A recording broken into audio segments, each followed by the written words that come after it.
அவங்க சினிமாக்குள்ளே இருப்பாங்க, வெளியில் ஒன்று பண்ணிகிட்டு இருப்பாங்க. இப்போ விஜய் சார் எடுத்துங்க, அவருக்கு ரிசார்ட் ஹோட்டல் இருக்குது, ரியல் எஸ்டேட் இருக்குது, எத்தனையோ பிஸ்னஸ் இருக்குது. அவங்க மாமா பார்த்துக்கிறாரு விஜய் சார். எல்லாம் உள்ள உங்களுக்கு விஷயம் தெரிஞ்ச பத்திரிகையாளருக்கு தெரியாத விஷயங்கள் கிடையாது. எப்போவுமே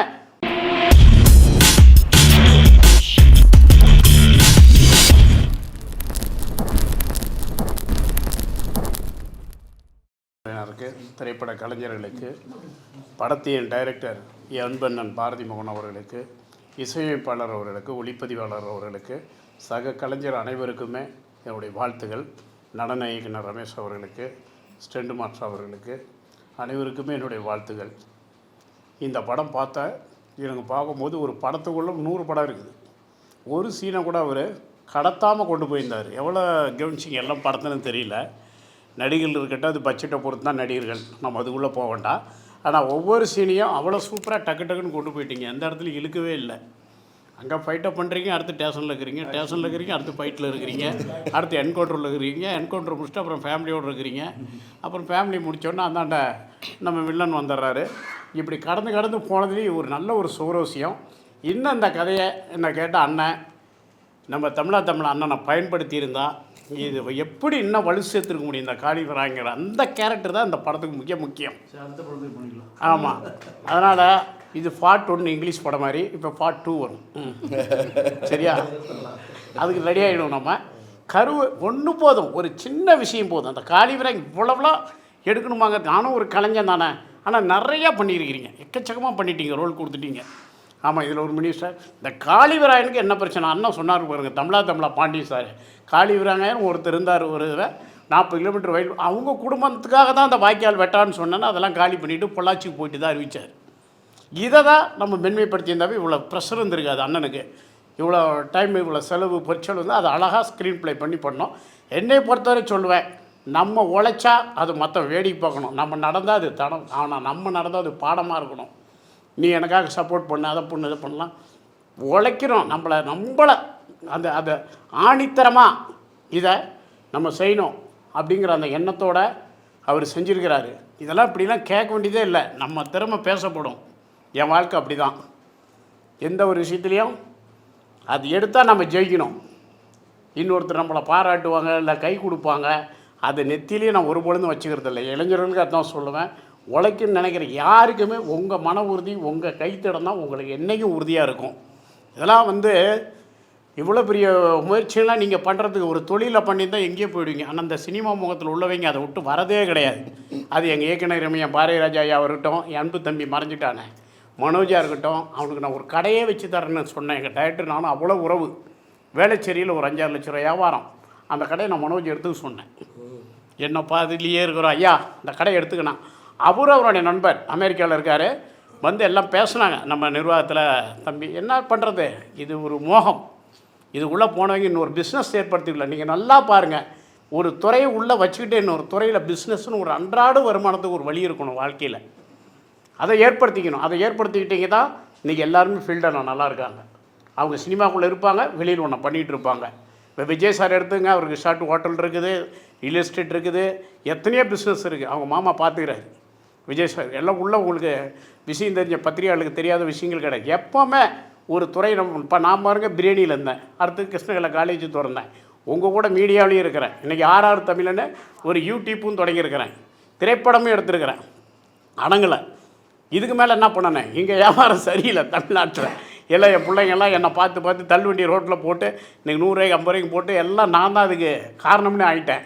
பரவாயில்ல, அமெரிக்காவுக்கு எடுத்துகிட்டு போயிட்டேன். டெக்டாஸில் 29ஆம் தேதி ஓப்பனு, குவைத்தில் 16ஆம் தேதி ஓப்பனு, 9ஆம் தேதி தாராபுரத்தில் ஓப்பனு. இல்லையா? பிளானை மாற்றிக்க வேண்டியதான். என்ன சும்மா போய் கெஞ்சிக்கிட்டுலாம் இருக்க முடியாது யார்கிட்டயா. நீ எனக்கு 5 கொடு 10 உயிர் போனாலும் இந்த கையேந்த மாட்டேன். சிறு வயசுலேயும் ஒரு 4 பேர் டீ சாப்பிட்டேன். என் பாக்கெட்டில் ஒரு 50 பைசா தான் டீ. அதை கூட அடுத்தவங்க காசில் நான் சாப்பிட்டது கிடையாது. விளைவிக்கும் அப்படியே, ஏய் எங்கப்பா அவங்க காசில் போய் டீ சாப்பிட்டுட்டுன்னு. உண்மை அது ரத்தத்தில் இருக்கணும். நமக்கு முன்னேறுவோம் வருவோங்கிறது வார்த்தையாக இருக்கக்கூடாது, அது ரத்தத்தில் இருக்கணும், நரம்பில் இருக்கணும். கொடுத்தே அங்கே அழிஞ்சு போய்டுவோங்கிற பயம் இருக்கக்கூடாது, கொடுக்க அஞ்சக்கூடாது. எனக்கு கூட அங்கே பேசும்போது இன்னும் 30 பிரியாணி சாப்பிட்டுணும் அதான் ஓடிக்கிட்டு இருக்குது. வாங்கிட்டியான்னு அவர்கிட்ட கேட்டுக்கிட்டே இருக்கிறேன். அதுதான் ஓடும். ஏன்னா அது மக்களும் ஆண்டவனும் கொடுத்த வாழ்க்கைன்னு சொல்லுவேன். அதுக்கெல்லாம் 5 விதம் இல்லை. என்ன நம்ம உதவி பண்ணிட்டோம். பாரதி மோகன் சாரை பற்றி ஒத்த வரியில் சொன்ன தன்மானால் அவன் பெரியார் தொண்டேன். சும்மா கையேந்திரம்லாம் கிடையாது. ஆனால் இறங்கிட்டார். கஷ்டம் விட முடியாது. என்ன பண்ண முடியும்? ஒரு மலையிலேருந்து பள்ளத்துக்கு போயிட்டால் மேலே வந்தாகணும், இல்லை மேலே போயிட்டால் கீழே இறங்கி ஆகணும். அப்படி தான் அந்த தொழில். எத்தனையோ பாடுபட்டு நான் நினச்சி பார்ப்பேன், ஏன் இப்படி தேடிக்கிறாங்க கஷ்டத்தை? எத்தனையோ துறைகள் இருக்குது. எங்கள் மாதிரி பிஸ்னஸ் மேனெல்லாம் கேட்க மாட்டாங்கிறாங்க ஐடியா. நானும் அப்படி இல்லை, யார்கிட்ட என்ன விஷயம் இருக்குதோ கேட்டு தெரிஞ்சுக்குவேன். அது எந்த பெரிய ஆளாக இருந்தாலும் எனக்கு என்ன தேவையோ அதில் எடுத்துகிட்டு மீதி தூக்கி போட்டுருவேன். எனக்கு என்ன தேவை அதை எடுத்துக்குவேன், தேவையில்லாத விட்டுருவேன். ஆனால் கரெக்டாக பண்ணுவேன். எங்கேயும் என்ன நின்னதே வரலாற்றில் கிடையாது. நான் இன்னொன்று நல்லா சொல்லுவேன், கஷ்டப்படாதீங்க, முடிஞ்சதை செய்யுங்க. இந்த சினிமாவுக்கு பஞ்சமா? இன்றைக்கி சினிமா எந்த கைக்கு போச்சு? முடியுமா? இன்றைக்கி அவராருக்கு போய் ஒரு 40 தேட்டர் வாங்கிட்டார். வேறு யாராக இருந்தாலும் நீங்கள் வாங்க முடியாது இந்த படத்துக்கு. அவரால் முடியும். அவருடைய லிங்க்கு, அவர் இருக்கிற இடம் அப்படி, வச்சுருக்கிற ஆளுங்கள் அப்படி, பழக்க வழக்கத்தால் இந்த படம் வருது. எத்தனை சிறுபடங்கள் கஷ்டப்பட்டுட்டு இருக்கிறாங்க. ஆமாம், அது விசார் கூட ஒன்று சொன்னார், சிறுபடம் எடுக்கலாம் கொஞ்சம் யோசிங்க. ஒரு வீடை விற்று, நிலத்தை விற்று, கொஞ்சம் நெஞ்சம் சேர்த்து வச்ச காசை விற்றுக்கிட்டு ஷூட்டிங் நடக்கிற இடத்துல இவருக்கு பேட்டா தர முடியல, அவருக்கு சாப்பாடு இல்லை, லைட் பெண்ணுக்கு காசு கொடுக்கல, ஆக்ட்ரஸ்க்கு பணம் இல்லை, ரூமுக்கு வழி இல்லை. இந்த கஷ்டமெல்லாம் வேண்டாம். எடுக்கிறதுக்கு இருக்கிறாங்க ஜாமுவானுங்க. நமக்கு என்ன தெரியும்? நம்ம வாழ்க்கையில் நமக்கு வாழ என்ன? உண்டு வயிறு, ஒரு உடுத்த ஒரு உடை இருக்குது, ஒரு இருப்படை, எந்த குறையும் இல்லை. சரியா? யார் நிம்மதியாக இருக்கான்னு நினைக்கிறேன்? அம்பானி நிம்மதியாக இருக்கான்னு நினைக்கிறீங்க? அம்பானி நிம்மதியாக இருந்தால் ஆயில் கிணறோடு வந்துருக்கணும், பெட்ரோல் பங்கு வந்துடக்கூடாது. பெட்ரோல் கொடுத்துட்டு அவர் வீட்டில் இருந்துருக்கணும். அவர் தானே பெட்ரோல் விற்கிறார், ஏன் பங்கு போட்டார்? சரி, பங்கு போட்டவர் அதோடு நின்றுருக்கணும். காய்கறி கடைக்கு வச்சுட்டாங்க. இன்றைக்கி சூப்பர் மார்க்கெட்டுக்கு வந்துட்டாங்க. சாதாரண சில்லறையாக வரதுக்கு வராங்க. அவ்வளோ பெரிய ஆள். என்ன தெரியுது இதுலேருந்து? பயப்படுறாங்க. இவ்வளோ இருக்குது, எங்கே போயிடுமோ பிஸ்னஸ்ஸு, இன்னொன்று பண்ணலாம்னு எதையும் யோசிக்கிறாங்க. நீங்கள் எலான் மார்க்ஸ் எடுத்துங்க, அவர் என்ன ஒரு பிஸ்னஸோட நின்ட்டார்? காரை விடுறாரு, மேலே ராக்கெட்டு விடுறாரு. ஏன்? எல்லாம் இருக்குது போதுங்கிற பயம்தான். நீங்கள் ஒன்றும் பணக்காரலாம் நினச்சி நிம்மதியாக இருக்கான்னு சத்தியமாக நினச்சிடாதீங்க. சாதாரண ஒரு ஏழை செய்யக்கூடிய தொழிலை என் கடையில் சொன்னேன். இந்த வாசலி 100 ரூபாய் பிரியாணி போட்டால் நம்மளும் ஒரு 20 ரூபா ரேட்டை குறைக்கலாமான்னு கேட்டாங்க என்ன என் மேனேஜ்மெண்ட்டில். மக்கள் என்ன நினைப்பாங்க? நம்மளுக்கு கொஞ்சம் விலை அதிகமாக நினைப்பாங்களேன்னு. இல்லைடா, அவங்க கூட நம்ம போட்டி போடக்கூடாது. இதிலேருந்து எப்படி மீண்டு அடுத்த கட்டத்தை யாரை சாப்பிட வைக்க முடியும்? பணம் இருக்கிறவனை சாப்பிட வைக்க நம்ம கடையை ரெடி பண்ணுவோம். அங்கே 100 ரூபாய்க்கு சாப்பிடுவோன்னு கெடுக்கக்கூடாது. ஒருத்தரை கெடுத்து வாழக்கூடாது. அவங்க கூட நம்ம போட்டி போடக்கூடாது. இவ்வளோ பெரிய ஏசி உருவாக்கி போட்டு நம்ம ஒரு பிராண்டடான வெட்டி ஒரு சாதாரண தள்ளுவண்டி போகிறத பார்த்து பயந்து நானும் ரோட்டில் போய் 10 கடையை போட்டு விட்டுடலாம், 100 ரூபாய்க்கு 50 ரூபாய்க்கு வீங்க, அவன் தொழில் அழிட்டுங்கிறதுக்கு சிந்திக்கிறதுக்கு 5 நிமிஷம் ஆகாது. செய்யக்கூடாது. அந்த தொழில் வாழணும், ஜெயிக்கணும். நமக்கு என்ன தேவை? மாற்றத்தை ஏற்படுத்தணும். என் கடையில் 250 ரூபா 5 ஸ்டார் அந்த பிரியாணி எவ்வளோ? 2500 அவன் தகுதியுமா அவ்வளோ பெரிய ஹோட்டல் கட்டி விற்கலை. நான் அப்படி தான் பார்ப்பேன். அதை இல்லாத இடத்துக்கு எடுத்துகிட்டு போ. இந்த ஏரியாவில் நிறையா இருக்கா, இல்லாத இடத்துல போய் ஒன்று போடு. பிளானை மாற்றிக்க வேண்டிதான்.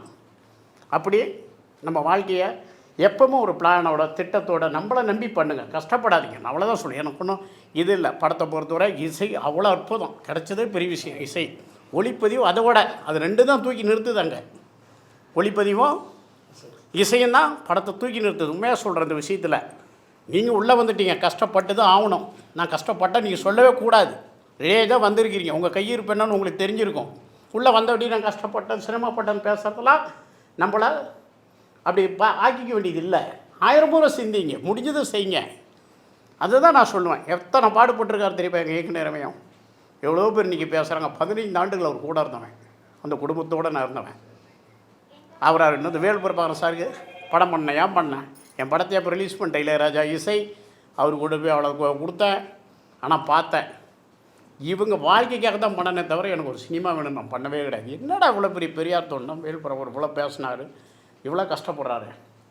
அவர் நடந்து காரில் வரும்போது முன்னே கார் வாங்கி கொடுத்தோம் சொந்தமாக, புது கார், ஆட்டோமேட்டிக் கார். கேட்டார், கீர் வண்டி வேணான்ட்டார். கேமரா வாங்கி கொடுத்தேன், 4K வாங்கி கொடுத்தேன், பைட்டி வாங்கி கொடுத்தேன், எல்லாமே செஞ்சவருக்கு. காரணம், ஒரு மனிதனுடைய அந்த கஷ்டத்தை தான் நான் பார்த்தேனே தவிர எனக்கு ஒரு படம் நிச்சயமாக இல்லை, நிச்சயமாக கிடையாது. அப்படி நினச்சிருந்தா அந்த படம் என்றைக்கே வந்திருக்கும். 3 பாட்டு ஷூட் பண்ணியாச்சு, எவ்வளோ எடுத்தாச்சு, போட்டு பார்க்குறேன். அது சரிப்படுமா அப்படிங்கிறத இப்போ கூட எனக்கு தோணுது. எனக்கு இருக்கிற முகப்பாவனைக்கு நாங்கள் ஒரு 9 கேரக்டர் அதில் பண்ணியிருக்கோன்னா எவ்வளோ பண்ணியிருப்போம். கொஞ்சம் போகுது, இது சரிப்படுமா படாதாங்கிற ஒரு திங்கிங் வந்துடுச்சு. அதான் நிறுத்தியிருக்கேன். அதனால் இருக்கிறது போயிடுங்கிற பயமும் இருக்கக்கூடாது. அப்படி போகணுன்னு நினச்சப்போ சம்பாதிக்கவே முடியாது. மனசையும் உடம்பையும் நல்லா வச்சுக்கணும். சம்பாதிக்கும் போது எப்படி பணக்காரனாக இருக்க முடியும்? தான் வயிறு அடுத்த வயிறாக பார்த்து வாழணும். அப்போ தான் அவன் பணக்காரன். தானே ஒண்டி சாப்பிட்றவன் பணக்காரன் கிடையாது. ஐயோ அடுத்துன்னு கொடுத்தா போயிடணும்னு நினைக்கிறவனும் பணக்காரன் கிடையாது. பொய்யும் பேசக்கூடாது, இருக்கிறத பேசுவோம். நான் கூட இருந்தால் எடுத்து கொடுத்துருவேன், இல்லைன்னா இன்றைக்கி இல்லை நாளைக்கு. கொஞ்சம் நிறையா கேட்பாங்க, கொஞ்சமாக கொடுப்பேன். இவ்வளோ தான் குறை. பிரியாணி சாப்பிடும்போது அப்படி தான், இதான் குறையா, கொஞ்சமாக இருக்குதுங்க பிரியாணி. நான் லட்ச ரூபா கட்டியா இந்த ஒரு 50,000 வச்சுக்கணும் குறை. இதெல்லாம் நம்ம சரி பண்ண முடியாது. உலகத்தில் இந்த பூமியில் யாராலையும் சரி பண்ண முடியாது. இதை படம் அவ்வளோ அற்புதமாக வந்திருக்கு. அடுத்தடுத்துக்கு அடுத்து போயிருங்க. நானும் பத்திரிகையாளர் ஊடகத்துறையாக கண்டிப்பாக சொல்லுவேன், சிறு படங்கள் எடுத்து உங்கள்கிட்ட பணம் இருக்கா திட்டமிட்டு செலவு பண்ணி பண்ணுங்கள். உங்களையும் வருந்தி ஊடகங்களையும் வருந்தி யாரையும் கெஞ்சி கைகால் பிடிச்சி பிழைக்கணுங்கிற அவசியத்தை ஏற்படுத்திக்காதீங்க. இவ்வளோ தான் சொல்லுவேன். நிம்மதியாக இருங்க, குடும்ப குழந்தைங்களோட, நல்ல ஃபேமிலியோட, ஃப்ரெண்ட்ஸோட. என்ன சாப்பிட உளுண்டு இந்த 2 கை இறைவன் அல்லான்னு இப்படி வேண்டுவாங்க. எதுக்குன்னு யோசித்தேன். இவ்வளோ தான் இந்த வயிற்றுக்கு தேவை போல இருக்குது, அதான் இப்படி கையை வச்சுருக்காங்கன்னு நினச்சிக்கிட்டேன். அவ்வளோதான் நமக்கு வாழ்க்கைக்கு தேவை. சிரமப்பட்டுருக்கிறீங்க. நான் சொல்லுவேன் தைரியமாக, அந்த சிரமம் இன்றைக்கி இருக்கக்கூடாது. இன்றைக்கி சினிமா வேறு கைக்கு போச்சு, வேறு உலகத்துக்கு போச்சு. நம்மளை மாதிரி சிறு ஆளுங்கள்லாம் கஷ்டம். பேசலாம் ஏதோ ஒரு சிறு படம் வெற்றி பெற்றுருச்சுன்னு. ஆமாம், ஆனால் எல்லாமே வெற்றி இல்லை. 100ல் ஒரு 10 படம் வெற்றி பெறும், மீதி 90 பேர் கஷ்டப்படுவோம். அந்த 10 பேர் நான் வெற்றி பெற்றேன்னு பேசலாம். அதை பார்த்து நம்ம மறுபடியும் முயற்சி பண்ணி எதனாலும் இதெல்லாம் சேர்ந்துக்கிட்டு இருக்கிற காசை வச்சுக்கிட்டு ஒரு தொழிலோ ஒரு பிஸ்னஸோ அதுக்குள்ளே என்ன வாழ்க்கை நடத்த முடியுமோ நடத்துங்க. எது நமக்கு சரிப்படுமோ அதை செய்யுங்க. அதுதான் நான் சொல்லுவேன். ஏன்னா நான் பார்க்குறேன் இந்த கஷ்டங்களை. அவர் பட்ட பாடம் ஒரு 2.5 வருஷங்கிறாரு. என்ன காரணம் 2 வருஷம் படம் எடுக்க முடியாதுக்கு? ஒவ்வொரு கட்டத்துலேயும் உள்ளே பூந்துட்டு ஒவ்வொரு தடவையும் அந்த பணத்தை ரெடி பண்ணி அவங்க போடுறது தானே. ஒவ்வொருத்தருக்கும் எல்லாருக்கும் கனவுகள் இருக்குது, ஆசைகள் இருக்குது. எல்லோருக்கும் எல்லாம் கிடச்சிடாது. நமக்கு எது சரிப்பட்டு வரும் அந்த வாழ்க்கையை வாழ்ந்து சிறப்பாக இருக்கணும். இந்த படம் சிறப்பாக வரணும். வாழ்த்துக்களோடு உங்கள் ஆசீர்வாதத்தோடு வருகை புரிந்த எல்லா வாழ்த்துகளோடு என் வாழ்த்துக்களை இணைத்து விடைபெறுகின்ற.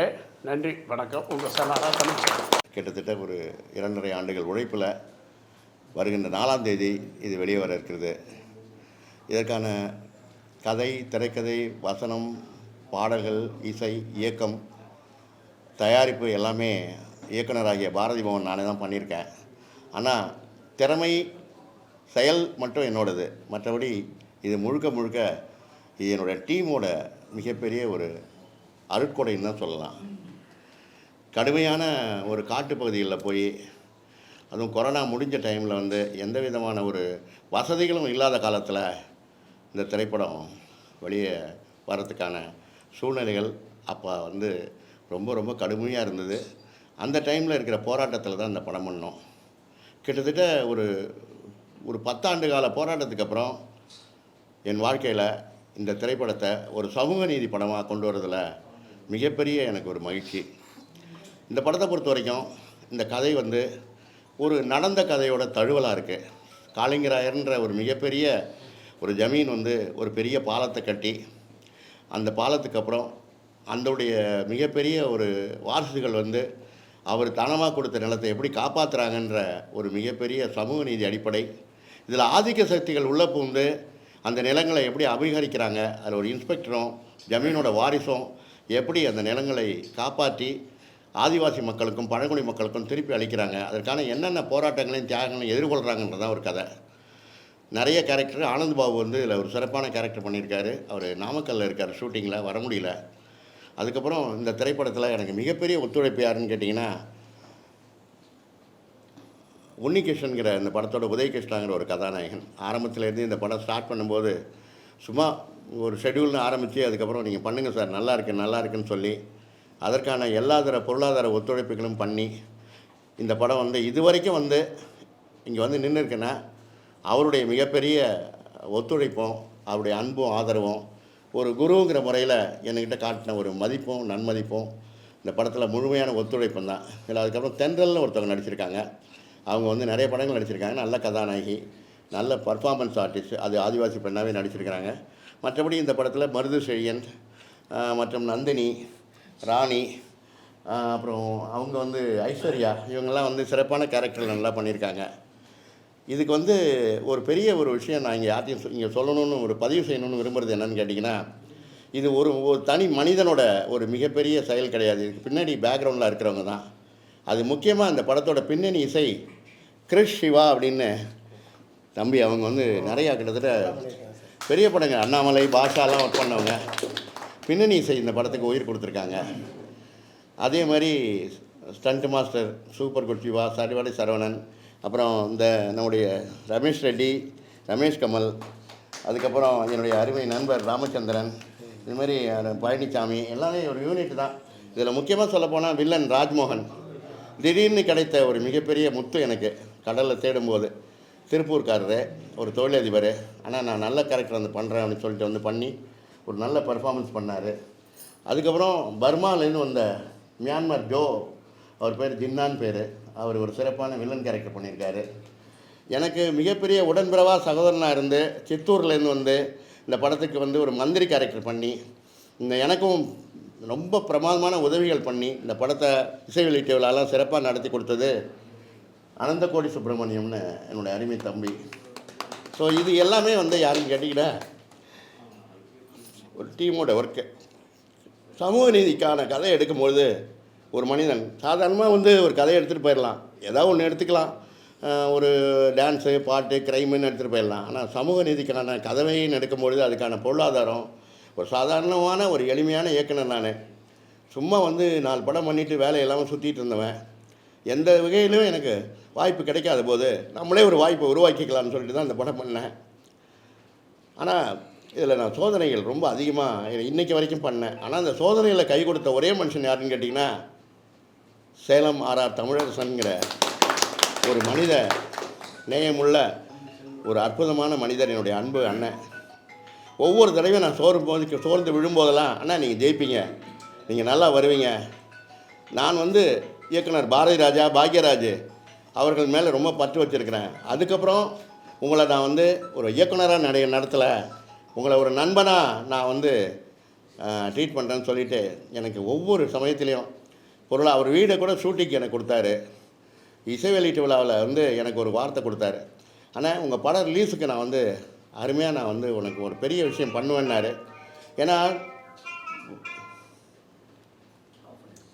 வாழ்க்கைக்கும் வார்த்தைக்கும் வித்தியாசமாக வாழ்கிறவங்க மத்தியில் வார்த்தை தான் வாழ்க்கை, வாழ்க்கை தான் வார்த்தைன்னு சொல்கிறவரில் எங்கள் அண்ணன் தமிழ் செல்வன் தான்.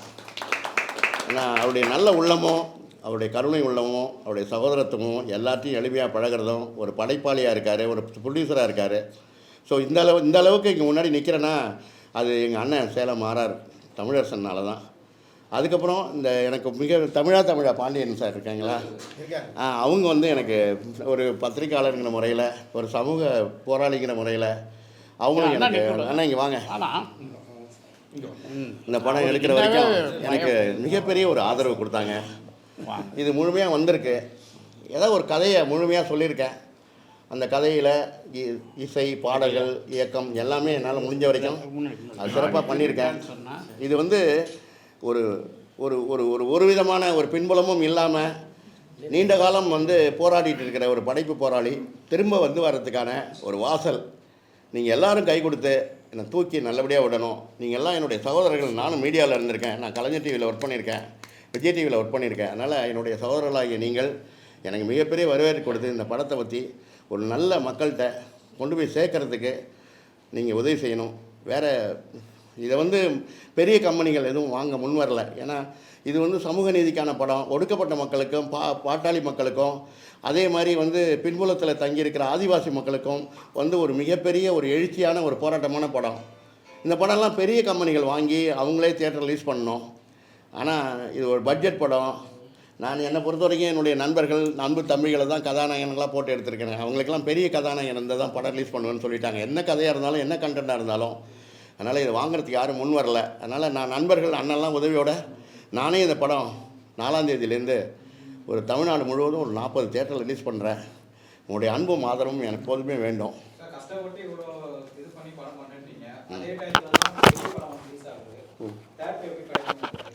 தியேட்டர் கிடச்சிருச்சு. பெரிய படம் வந்து 10ஆம் தேதி தான் வருது. நான் 4ஆம் தேதி ரிலீஸ் பண்ணுறேன். இப்போதைக்கு படம் வந்து ஒரு 6 நாள் நல்லா ஓடினாலே இது பெரிய படம். படம் பார்த்துட்டு வெளியில் வரவங்க நல்லா இருக்குன்னு சொன்னாலே நல்ல படம். படம் பாட்டு நல்லா இருக்குன்னு சொன்னாலே நல்ல படம். உள்ளட கதை இருக்குதுன்னு சொன்னாலே நல்ல படம். இயக்குனர் முடிஞ்ச வரைக்கும் உழைச்சிருக்காரு, அதனால் ஒரு இயக்குதல் படத்தில் இருக்குதுன்னு சொன்னாலே நல்ல படம். ஸோ இந்த தன்னம்பிக்கையில் தான் நண்பர்களோட உழைப்புலையும் நல்ல பாடல்கள் நல்ல கதையோடு நான் வந்திருக்கேன். மிக பிரம்மாண்டமாக பண்ணலை, ஆனால் வாழ்க்கையை பதிவு பண்ணியிருக்கேன். இது ஒரு பீரியட் ஃபிலிமு. அதனால் அந்த பீரியடை நல்லா பண்ணியிருக்காங்க. வேறு ஏதாவது கேள்வி இருந்தால் ஆ சென்சாரில் வந்து சென்சார் கற்றுக் கொடுக்கல. நான் சென்சாரில் பலவிதமான ஒரு மாதிரி கொஸ்டின்ஸ் எழுப்பினாங்க. இது இது வந்து கம்ப்ளீட்டாக வந்து ஆதிக்க சக்திகள் மலை மேலே வந்து கம்ப்ளீட்டாக எல்லாம் பண்ணுறாங்கன்றீங்க. அவங்க யார், அவங்க எந்த பொலிட்டிக்கல் சேர்ந்தவங்க அப்படின்னு சொல்லி ரேஸ் பண்ணாங்க. இது வந்து அந்தந்த பீரியடுக்குள்ள பீப்புள் தாங்க, இதுக்கு தனியாக குறிப்பிட்டு யாரையும் சொல்லலை அப்படின்னு சொல்லிட்டேன். வேறு ஒன்றும் இல்லை. இது ஆதிக்க சமுதாயங்கிறது வந்து எந்த காலத்துலேயும் வந்து ஒடுக்கப்பட்ட மக்களை அட்ரஸ் இல்லாமல் பண்ணோம். ஏன்னா பாதிக்கப்பட்டவங்களுக்கு நீதியே கிடைக்காத அளவுக்கு ஒரு பிரச்சனை இருக்குங்க. ஏன்னா பாதிக்கப்பட்டவனே குற்றவாளி ஆக்கிற ஒரு தன்மை நடந்துகிட்ருக்கு. அதுக்கு முன்னாடியெல்லாம் எப்படின்னா பாதிக்கப்பட்டவன் தன்னுடைய கருத்துக்களை சொல்லுவான். ஆனால் பாதிக்கப்பட்டவன் வந்து எந்தவித பின்புலம் இல்லைன்னா அவனை குற்றவாளி ஆக்கிற ஒரு சமூகம் இப்போ புதுசாக எழுந்திருக்கு. அதை பற்றி எதிராக சொல்கிற கதை தான் இது. சார், இப்போ பாதிக்கப்பட்ட மக்களுக்காகவே படம் எடுக்கிற டாக்டர்ஸ் நிறைய பேர் ஒரு சிலர் வந்திருக்காங்க.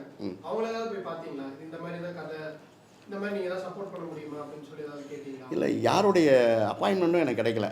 நான் நிறைய தடவை வந்து வெற்றிமாறன் சாரை ட்ரை பண்ணேன், ரஞ்சித் சார் ட்ரை பண்ணேன். அவங்களாம் அவங்கவுங்க திரைப்படத்தில் பிஸியாக இருக்கிறாங்க. நான் இதை போட்டு காமிக்கணும்னு கூட ஆசைப்பட்டேன். எனக்கு அதுக்கான சூழ்நிலையும் இல்லை. நான் இப்போ கரண்ட்டில் இல்லாத ஒரு டைரக்டரு.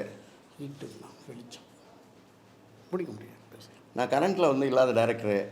அவங்க என்ன நினச்சாங்கன்னா, இது எப்போயோ ரயிலுக்கு நேரமாச்சே தொட்டில் சபதம்னு ஒரு 25 வருஷத்துக்கு முன்னாடி ஒரு படம் எடுத்தவர் இப்போ அப்டேட்டாக இருப்பாரா?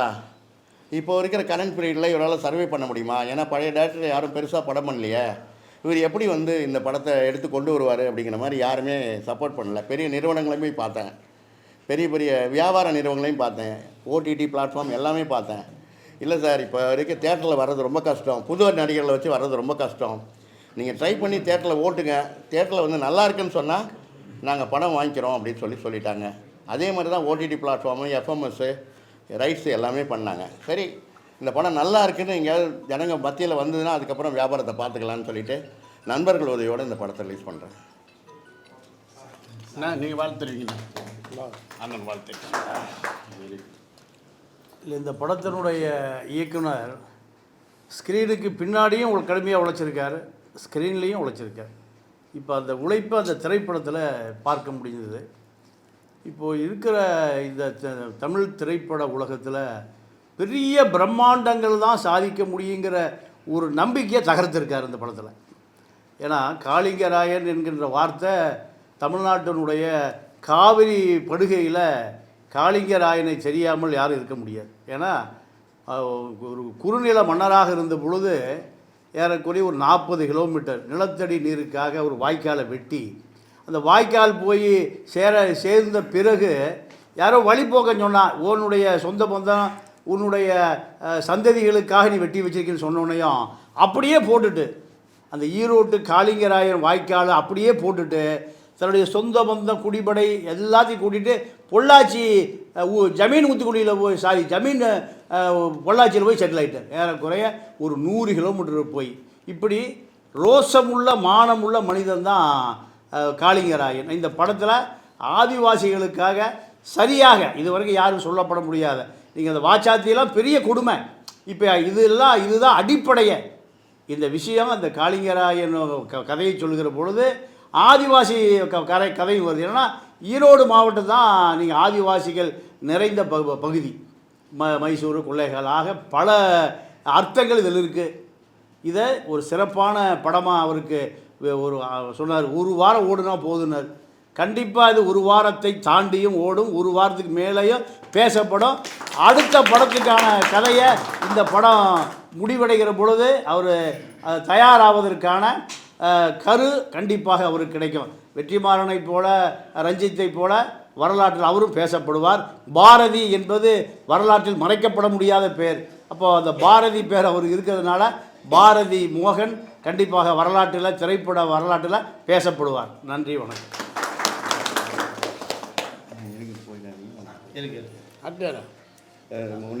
பேசுவது உன்னி ஹீரோ பேசுங்க. வணக்கம். என்னுடைய படமே கிருஷ்ணன் இந்த படத்துக்கு கதாநாயகன். இது என்னுடைய 2வது படம். இந்த படத்துக்கு என்ன ஹீரோவாக வாய்ப்பு கொடுத்த பாரதி மோகன் சாருக்கு என்னுடைய முதல் வணக்கம். மற்றும் இங்கு ஆர்ஆர் பிரியாணி தமிழ் செல்வன் சார் வந்திருக்கார் இந்த ஃபங்க்ஷனுக்கு வேண்டி. அவர் வந்தாலே பெரிய களை கட்டிடும் எப்போவுமே ஃபங்க்ஷன். அப்புறம் நம்ம ஆக்டர் ஜெய் சாருடைய ஃபாதர் சம்பத் சார் வந்திருக்காரு, ரொம்ப நன்றி சார். சம்பத் சார் நான் சொல்ல நன்றி மறந்துட்டேன். சம்பத் சார் அப்புறம் இந்த இந்த படத்தோடைய பேக்ரவுண்ட் ஸ்கோர் பண்ண கிறிஷ் சார், ரொம்ப நன்றி சார். ரொம்ப நல்லா பண்ணியிருக்கீங்கன்னு சொன்னாங்க. இன்னும் நான் படம் பார்க்கல, பார்த்ததுக்கப்புறம் சொல்லுவோம். அப்புறம் என் கூட நடித்த நடிகர்கள் cameraman Chandrasamy and Jinna villain, Ananthakodi Subramanian and Rajmohan sir, sorry Maruthu Chezhiyan அவர்கள், ராமச்சந்திரன், அப்புறம் இந்த படத்தோடைய dance master Kamal sir, Ramesh Reddy sir, எல்லாருக்கும் என்னுடைய வணக்கம். PR Venkat sir. PR Venkat sir அது லாஸ்ட்டில் சொல்லுவேன் சார். ஏன்னா அதோடைய டோட்டலாக இந்த படம் பற்றி சொல்கிறதா இருந்தால், சார் வந்து இந்த ஒரு கதையை சொல்லும்போது எனக்கு ரொம்ப நல்லா இருந்தது. ஃபர்ஸ்ட் ஆஃப் ஆல் இந்த ஒரு ஆதிவாசி பற்றி ஒரு கதை சொல்லி ரொம்ப வருஷங்களாச்சு. இது ஒரு உண்மை சம்பவமானது. இப்போ நினைக்கிற மாதிரி ட்ரெண்டில் இருக்கிற படம் கிடையாது, நீங்கள் நினைக்கிற மாதிரி ரொம்ப ஹைஃபையாகவும் கிடையாது. ஏன் கிடச்சுன்னா ஒரு ஆதிவாசிகள் எப்படி இருப்பாங்க 80-90 காலகட்டத்தில் எப்படி இருப்போமோ அப்படி தான் இதில் பண்ணியிருக்கோம். இதில் நீங்கள் எதிர்பார்த்து ரொம்ப, ஆனால் படம் வந்து பார்க்கும்போது ரொம்ப நல்லாயிருக்கும். ஏன்னா அந்த மாதிரி டைரக்டர் சார் வந்து அது கொண்டு போயிருக்காரு அது. அப்புறம் இதில் ஒர்க் பண்ண எல்லாத்துக்கும் இது இந்த படத்தை வெற்றி பெற செய்கிறது வந்து உங்களுடைய இந்த பத்திரிகை நண்பர்கள் அனைவருக்கும் சொல்கிறேன். தயவு செஞ்சு இந்த படத்தை நல்லபடியாக கொஞ்சம் ப்ரொமோட் பண்ணுங்கள், காப்பாற்றுங்க. ஏன்னா டைரக்டர் ரொம்ப அழுது பேசிட்டாரு. அது மட்டும் இல்லாமல் உங்களுடைய சப்போர்ட் தான் எல்லாமே. எப்போவுமே ஒரு மீடியாவோட சப்போர்ட் இருந்தால் தான் எந்த இதுவுமே சக்ஸஸ்ஃபுல் ஆகும். அதனால் நீங்கள் தயவு செஞ்சு பண்ணுங்கள். இவ்வளோ தூரம் நீங்கள் வந்து இந்த ஃபங்க்ஷனுக்கு வந்து எங்களெல்லாம் பேட்டி எடுத்ததில் ரொம்ப ரொம்ப சந்தோஷம். அப்புறம் இந்த ஃபங்க்ஷனை ஆர்கனைஸ் பண்ண பிஆர்ஓ வெங்கட் சார், ரொம்ப ரொம்ப நன்றி சார். ஏன்னா நீங்கள் எல்லாம் இருந்தால் தான் எங்களுக்கெல்லாம் ஒரு சப்போர்ட் கிடைக்கும். மீண்டும் மீண்டும் எங்களுக்கெல்லாம் சப்போர்ட் பண்ணுங்கள். வர 4ஆம் தேதி 4/4/2025 படம் ரிலீஸ் ஆகுது. அந்த படத்தை காளிங்கராயன் படத்தை வெற்றி படமாக ஆக்கிறது உங்களுடைய பொறுப்பு சார். அவ்வளோ வேறு ஒன்றும் இல்லை சார். நன்றி சார், நன்றி. தேங்க்யூ. மறுசெய்யன் என் பேர் மருது செழியன். இதுதான் எனக்கு ஃபஸ்ட்டு முதல் படம்.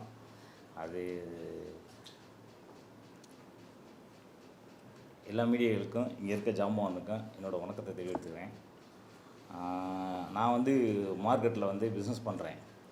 ஸோ என்னை வந்து ஃபேஸ்புக்கில் சார் பார்த்திமோகன் சார் பார்த்துட்டு காளிங்கராயனுக்கு ஸ்பேஸ் நல்லாயிருக்கு, ஸோ இவர் எடுக்கலாம்னு சொல்லி ஒரு மார்க்கெட்டில் இருக்கிறவனை கொண்டு வந்து ஒரு ஹீரோவாக பண்ணது வந்து பார்த்திமோகன் சார் தான்.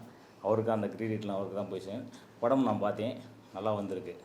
ஸோ உங்களுடைய ஒத்துழைப்பு தான் கண்டிப்பாக வேணும். கண்டிப்பாக படம் நல்லா வந்திருக்கு. நீங்களும் பார்த்துட்டு ஒரு வாட்டி நல்லா ப்ரொமோட் பண்ணுங்கள். ரொம்ப நன்றி.